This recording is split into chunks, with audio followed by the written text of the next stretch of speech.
it reminded me of a few things as you were talking, and I just want to touch on those before I then go into giving some more examples.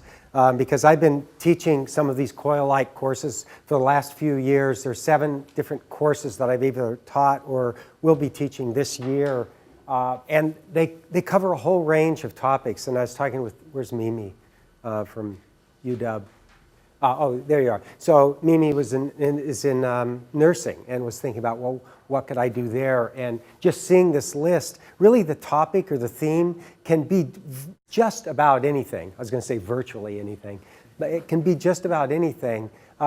It's using the tools and thinking about how you use communication to do it effectively that's important. And it's because of this second quality that you talk about, John, which is having a real audience to look at your work. Because we sometimes think we're a real audience, a real person, faculty members, but we're really not the students. But when they can be sending something, gathering information, sending it to somebody else, and somebody else sees it and respond to it, that's really motivating for students. And that's why I love doing these courses, is because my students are a lot more motivated doing this, because now they have somebody real that is going to look at their stuff and wants their stuff and what they want to learn with. And I'll show you some examples from that. So that was really important to hear, both about the real audience component and what is the driving force in this, and also that it can occur over virtually any kind of topic.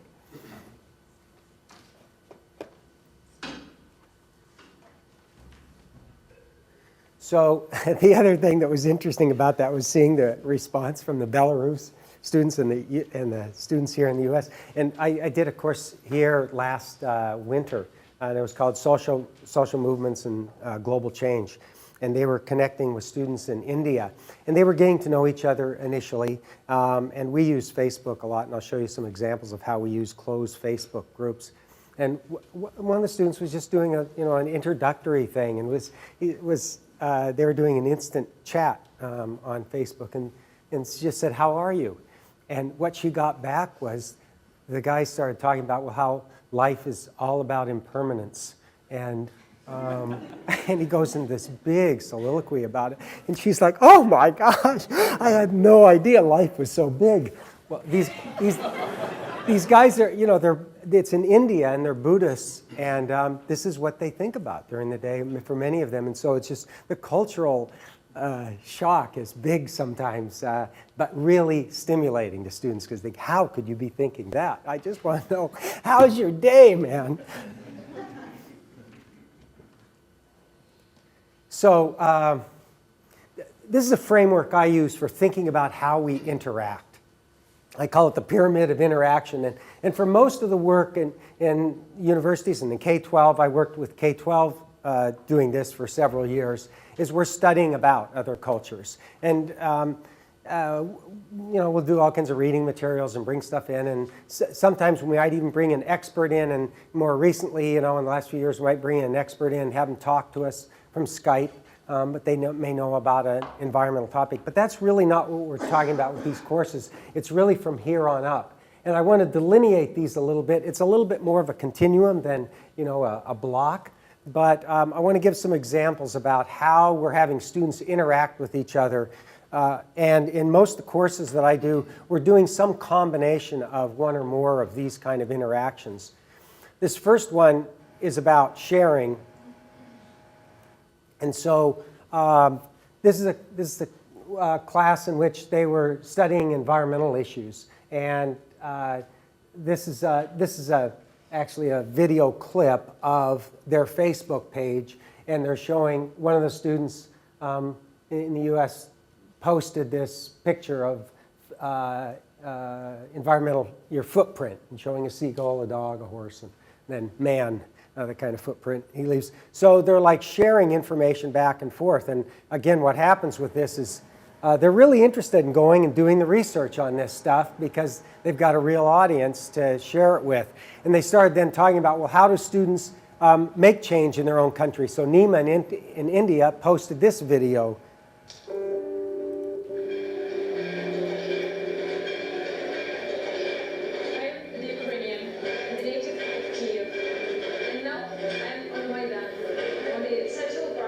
City. I want you to know why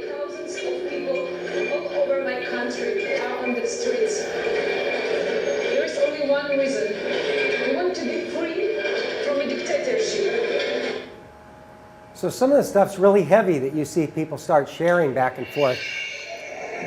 Some of it's kind of light. Here's the backyard of the university that Nima posted to just say, hey, here's what my community's like.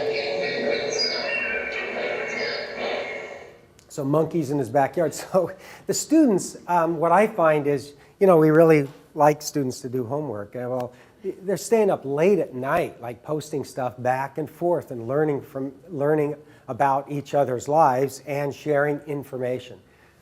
And what students start to learn is that for this first level of information sharing, you don't need to have live conversations. You can post easily on here. Somebody can wake up in the morning and see it. And for sharing information, something like Facebook is a pretty good tool. As you start moving up the chain here, you have to start thinking about other ways to interact with people. And after we do this, I'm going to show you another framework about how to think about these methods of communication. Because while I think it's important and vital that we have these kind of cross-cultural relationships and communication, how we communicate with each other is equally important. Because now what's happening, and at lunchtime you'll hear a couple people talking about this in the business community, is that the way we're communicating with one another, and we all know it here, is we're doing a lot of virtual communication with each other. My kids live in the same town, and we're doing a lot of virtual communication, and they love texting and stuff. Well, I want to get something a little more heartfelt from time to time, like a phone call, But but in the business world too, you're trying to solve problems, and you have to figure out what's the best tool to use what's the right tool for the right job, and I'll talk about that in a second. So here's a clip from another class that we had here at the UW, and so I call this this next clip is from a course in which it wasn't just sharing information. We were really trying to get students to get down to the next level of knowing one another and understanding viewpoints. So how do you do that? Well, it's really hard to do that through text. So we had a series of, I did this through an organization called Solia. Anyone here familiar with Solia? Have you heard of it? Okay, several of you. So Solia focuses primarily on live video conferencing discussions. And I do a lot of work with countries in the Middle East, and these are students from universities and from several countries in the Middle East, and then in the West, US and other places. And for 2 hours a week, for 8 weeks, they're involved in a live video conversation, trying to understand each other. First, understand each other just in terms of developing a relationship, and then try and understand issues together. So this is a clip from that just to give you a sense of what that looks like. Where students from all over the world debate politics and issues, but also discuss hobbies, family and friends, in an online web forum. Hope everyone's doing okay. I'll wait for the little bubble to rotate.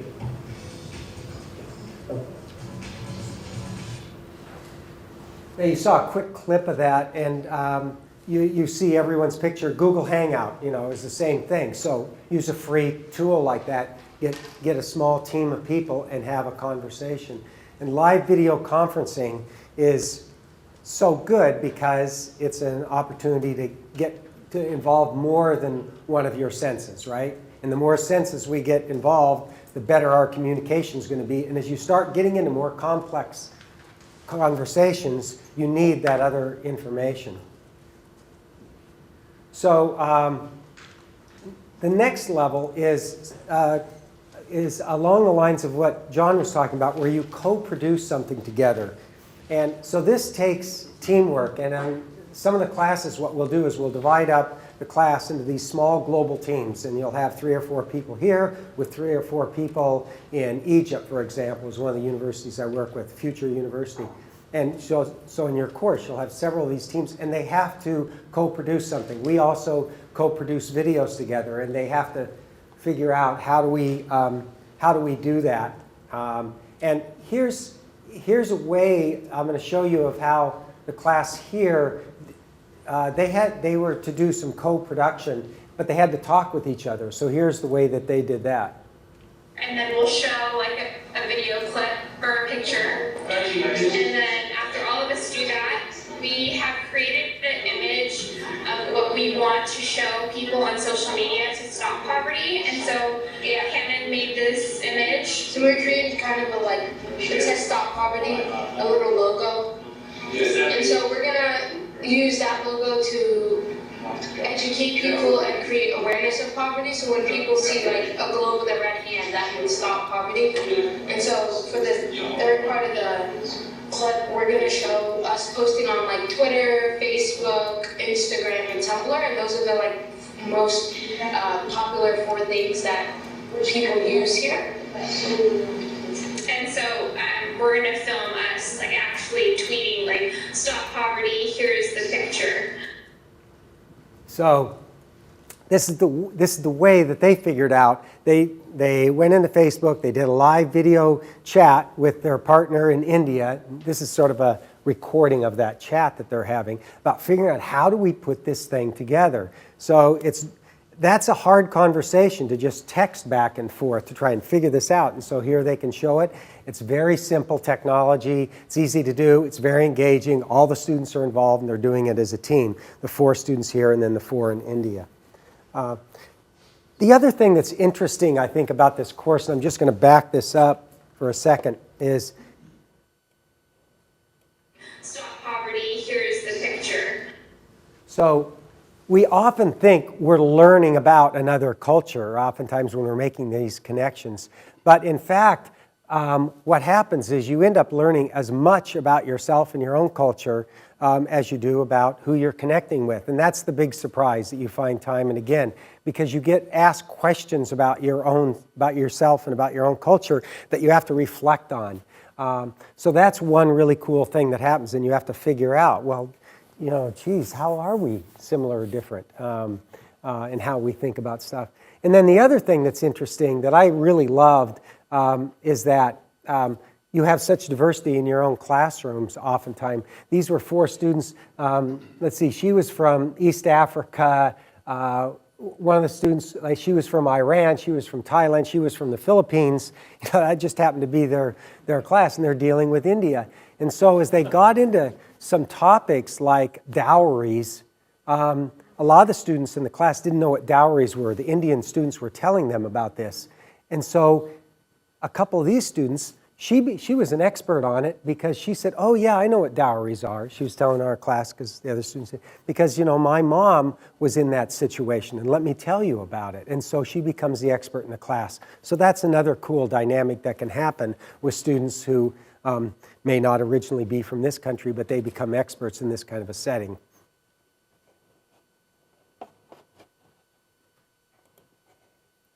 And then the last thing that I'll show is what I think is the most complex level of these kind of partnerships that we do with other people. And that's where they have to solve a problem together.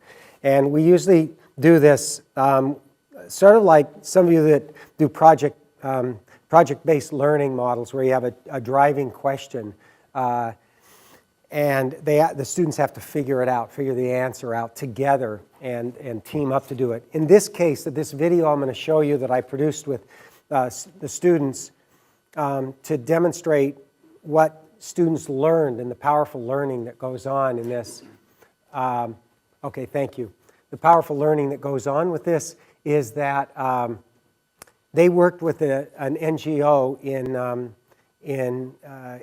we sometimes do it in various countries. In this case, we were in a partnership with Morocco and Egypt and the US. And so you're going to see just one team primarily focused in this video between Morocco and the US, and they worked with an NGO, and the NGO was an organization that helped train and find employment for students in Morocco that worked in call centers, these places that we oftentimes call up when our phones don't work.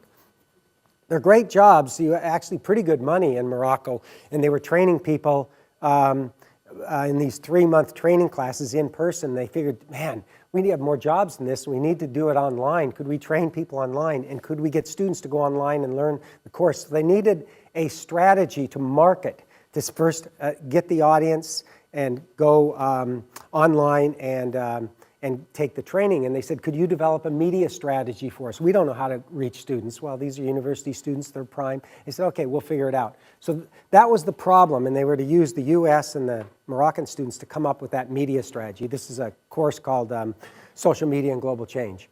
So that's a little bit of background, and this is talking about that whole process in this video. It's about a 6-minute video. We thought in the beginning, we were like, okay, so this is for a grade. This is a class. It's a normal course that we take at Seattle University, and it's not a big deal. Like, we just need A's. But that in the middle of this project, we realized that that was just not it. I was a little confused because the first thing we did was, you know, talk about how we're going to get involved with these organizations that we had no clue about that were across the world. But it got me really, really excited because it was something that was completely new and something very unexpected. Girl, you never visited the Tahiti Square during the A period, and when we were told that we were going to engage with people in Egypt and Morocco, especially in my team that we formed, we had no idea how to start out a conversation. Hey, what's up? My name is Matt. I'm a student right now, and I'm studying all kinds of. We were very nervous and anxious, and we didn't really have a great education on what their culture was about and how they would communicate with us, if they even knew how to speak English, if they knew anything about our culture, and how there would be any commonalities. Another thing that we were worried about was if these Egyptians and Moroccans had any idea about social media or about Facebook, or if they even used Twitter or Instagram or those kind of things. So we were completely lost at where to even start and where to even begin on how to communicate with them. Here, like I said, I'm 20 years old, so nice to meet you. Hello, my name is my name is Abdel Samad. I'm 19 years old. I live in Rabat. I'm studying at University of Letters and Human Sciences English department. And I think, what do you want to know? Personally, at the end of the first Skype call, I was feeling really disappointed in myself because I didn't research enough about the Moroccans, or I didn't feel like I connected with the Moroccans at all. So I was a little bit frustrated and also flustered because I made some mistakes about what their culture was about. So we had this huge challenge in front of us. We just sat around the table trying to make work plan after work plan after work plan, and we couldn't come up with anything. We had to become creative. So we had ideas about ideas that came from everyone's strengths. Got to do my first Skype with cool people, just my type. Got to learn about social media and why today is such a hype.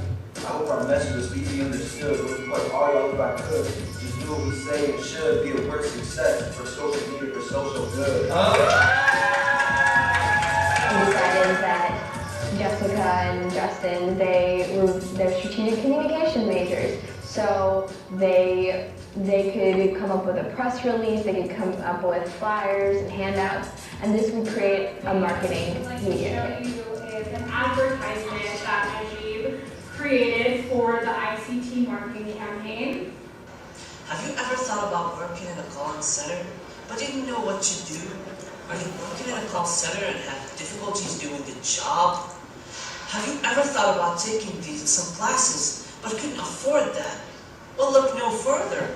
If you like it, if you're interested, why don't you click the subscribe button here? And don't forget to follow us on Facebook, on Twitter, and share it with your friends. You may never know, there might be somebody interested. Thank you! good thing about that one also, you gave them a call to action, and you also pointed at the subscribe button, which was kind of cool because you could actually, like, it was right up there. And I was like, yes, I'm hitting subscribe. You know, I learned so much. I had hands-on experience, which was really good, instead of just sitting in class and like listening to a professor talk all day. So.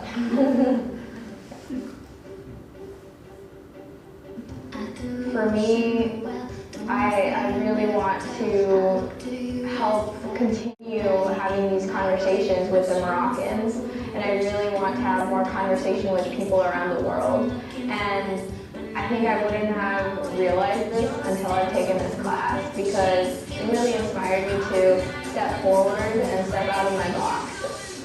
People are relying on us to create a change, to create social good, and that's what I think our education is about in the end anyways. We want to create a sustainable, lasting impact, and that's what all education should be about.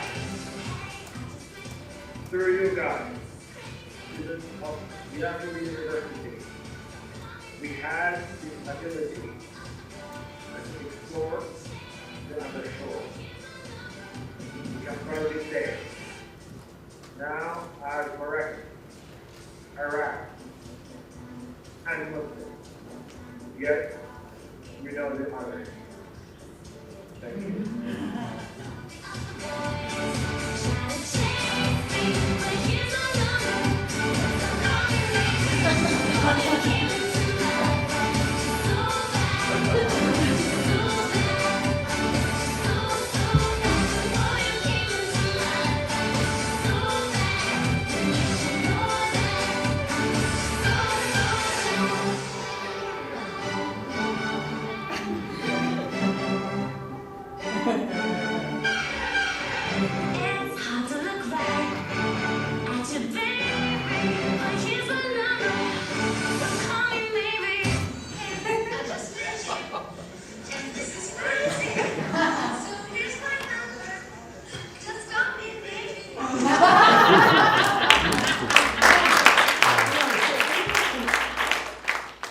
So, yeah, it's amazing. You know, that video they produced at the end was one of the things. They started chatting to each other at night and found out they both knew this song. It was popular in both places. I of course, never heard it before. Yeah. Have you heard of anybody having plans to visit each other? Oh, yeah, right. She asked their plans for visit each other. Yeah, a student just went over there, got an internship, and went over, and it does stimulate that. A lot of these students had never thought about, travel abroad, but they really wanted. It really stimulates people. So that's another thing that can happen with these courses. John was saying 2% go. Well, this is another way to stimulate some other students to be able to go. I wanted to hit one last thing. Two last things, actually. Using the right tool for the right job. You saw a number of things there with live video, and I showed an example with live video, and it is difficult, and because of the time frame. We're like 12 and a half hours away from India, so it can be a real challenge. So you want to use that discreetly. When are the times where you really need to have a conversation around video, and when can you use text? And that's the kind of decision we need to be making in workplaces all the time.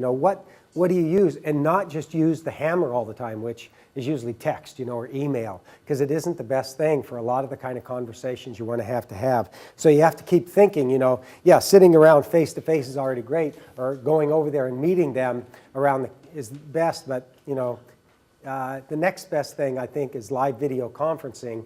Of course, there is the telephone and doing web chats with that, and then texting. We use closed Facebook groups so that only the small team can be interacting together, so you don't have to worry about all their friends and everybody else seeing everything. And it really helps students start thinking more carefully about how to use these tools, and not which tool to use, but then how to use it effectively.